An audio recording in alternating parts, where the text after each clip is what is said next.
Assalamualaikum warahmatullahi wabarakatuh. Perkenalkan, kami dari kelompok 3 yang terdiri dari saya sendiri, Sania Anindita Rohi dengan NIM 2017 210 340, beserta rekan-rekan saya yang bernama Hanifah Safira Dewi dengan NIM 2020 210 025, lalu ada Firza Isnayuda dengan NIM 2020 210 274, Davala Ilhan Setia dengan NIM 2020 210 362, dan Yopi Pujianto dengan NIM 2020 210 429.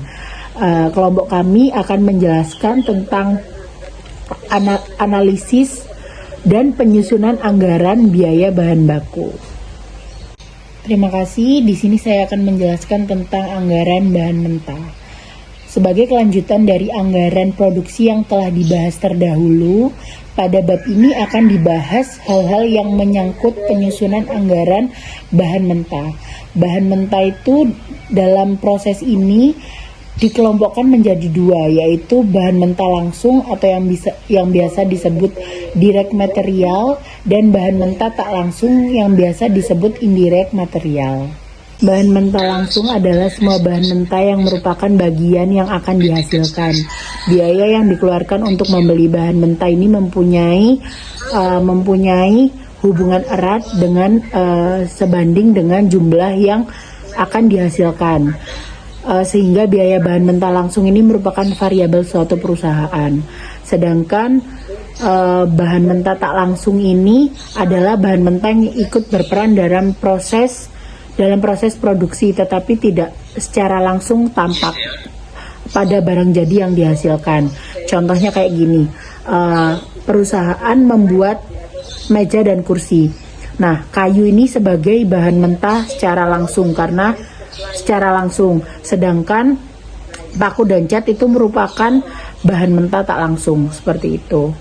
Selanjutnya ada tujuan penyusunan anggaran bahan mentah. Kenapa tujuannya itu apa sih disusun anggaran bahan mentah itu? Yang pertama ada memperkirakan jumlah kebutuhan bahan mentah. Yang kedua ada memperkirakan jumlah pembelian bahan mentah yang dibutuhkan. Yang ketiga sebagai dasar untuk memperkirakan kebutuhan dana yang diperlukan untuk membeli bahan mentah tersebut. Yang keempat sebagai dasar penyusunan produk costing, yakni memperkirakan kelompok harga pabrik karena penggunaan bahan mentah dalam proses produksi. Yang kelima ada sebagai dasar melaksanakan fungsi pengawasan bahan mentah. Selanjutnya, anggaran bahan mentah terdiri dari beberapa anggaran, yaitu anggaran kebutuhan bahan mentah. Anggaran ini disusun sebagai perencanaan jumlah bahan mentah yang digunakan untuk kebutuhan produksi yang akan datang. Yang selanjutnya ada anggaran pembelian bahan mentah. Anggaran ini disusun sebagai perencanaan jumlah bahan mentah yang harus diberikan kepada periode yang akan datang. Yang ketiga ada anggaran persediaan bahan mentah.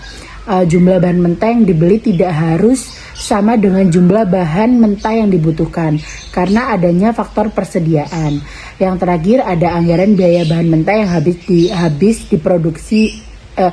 habis karena dipakai produksi. Sebagai bahan mentah itu disimpan sebagai persediaan dan sebagian dipergunakan untuk produksi. Anggaran ini merencanakan nilai bahan mentah yang digunakan dalam satuan uang. Untuk lebih jelasnya akan dilanjutkan oleh rekan-rekan saya. Terima kasih. Baik, terima kasih atas kesempatannya. Saya Hanifah Safira Dewi dengan NIM 2020 210 izin melanjutkan presentasi dari rekan saya, yaitu menentukan kebutuhan bahan mentah. Yang pertama ada perkiraan langsung. Cara ini mengandung banyak risiko, antara lain berupa terlalu besar atau terlalu kecilnya perkiraan. Karena itu, cara ini lebih baik diserahkan pada pihak-pihak yang telah berpengalaman dalam memproduksi barang yang sama pada waktu-waktu sebelumnya.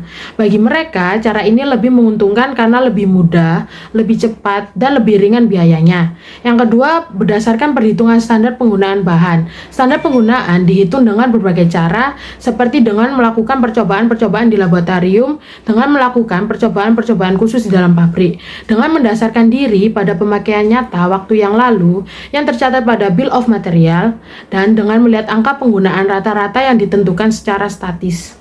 jumlah pembelian yang paling ekonomis. Yang pertama ada biaya pemesanan, yaitu biaya-biaya yang dikeluarkan sehubungan dengan kegiatan pemesanan bahan mentah. Biaya ini berubah-ubah sesuai dengan frekuensi pemesanan. Semakin tinggi frekuensi pemesanannya, semakin tinggi pula biaya pemesanannya. Dan yang kedua ada biaya penyimpanan, yaitu biaya-biaya yang dikeluarkan sehubungan dengan kegiatan penyimpanan bahan mentah yang telah dibeli. Biaya ini berubah-ubah sesuai dengan jumlah bahan mentah yang disimpan. Dan yang ketiga ada waktu pemilihan bahan mentah. Untuk menjaga kelancaran proses produksi, tidak cukup hanya ditentukan jumlah bahan mentah yang dibeli. Harus ditentukan pula kapan pemesan bahan mentah yang harus dilakukan agar bahan mentah datang tepat pada waktu yang dibutuhkan. Dan yang terakhir adalah bentuk dasar anggaran pembelian bahan mentah. Telah diuraikan di muka bahwa anggaran pembelian bahan mentah dapat disusun apabila kebutuhan bahan mentah untuk satu periode telah ditentukan. Terima kasih. Terima kasih atas kesempatannya. Saya Firza Isna Yuda Atmaja dengan NIM 2020210274. Mohon izin untuk melanjutkan presentasi dari rekan saya.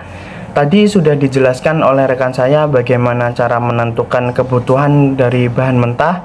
Nah, di sini saya akan menjelaskan cara perhitungan dalam penyusunan biaya bahan baku. Diketahui bahwa terdapat sebuah perusahaan kecap yang mana mampu memproduksi 3 jenis kecap, diantaranya yaitu kecap sedang, kecap manis, dan kecap asin. Dalam membuatnya, setiap botol kecap memerlukan 2 bahan baku yaitu kedelai dan gula merah. Setiap pembuatan kecap sedang sendiri membutuhkan 2 ons kedelai dan 2 ons gula merah. Untuk kecap manis membutuhkan 1 ons kedelai dan 3 ons gula merah. Sedangkan untuk kecap asin membutuhkan 2 ons kedelai dan 1 ons gula merah.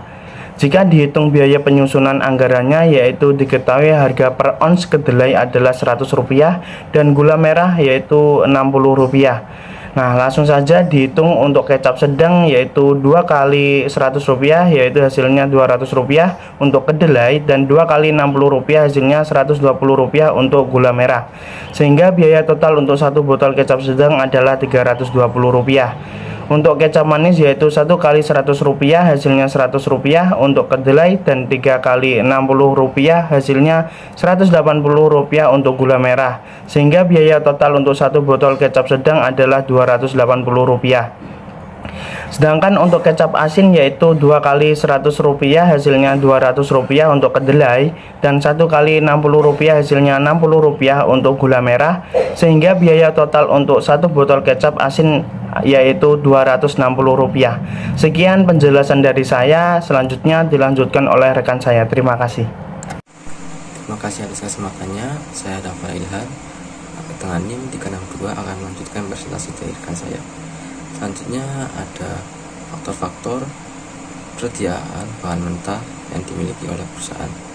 Dalam dataran teknis, persediaan adalah suatu teknik yang berkaitan dengan penetapan terhadap besarnya persediaan bahan yang harus diadakan untuk menjamin kelancaran dalam kegiatan operasi produksi serta menetapkan jadwal pengadaan dan jumlah kebutuhan yang dipesan, merupakan pertanyaan dasar yang harus terjawab dalam pengendalian persediaan.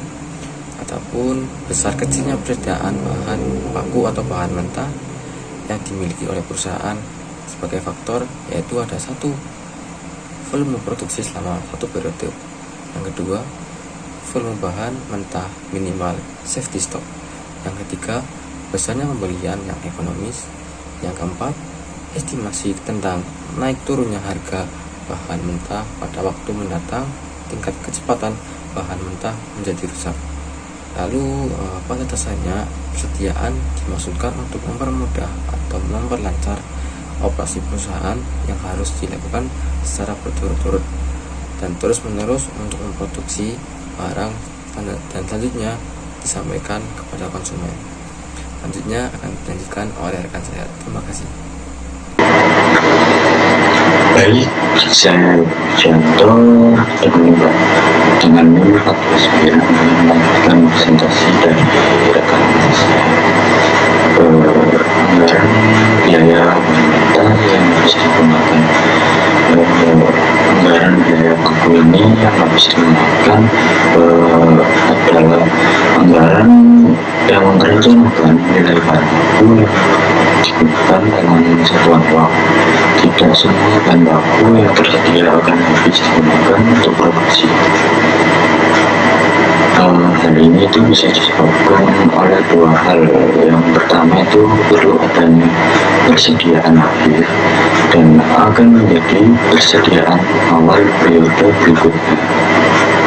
Lalu yang kedua, perlu adanya persediaan atau safety stock agar kelangsungan produksi itu tidak terganggu akibat kehabisan bahan baku. Bahan baku itu yang telah habis digunakan dalam proses produksi harus dihitung nilainya.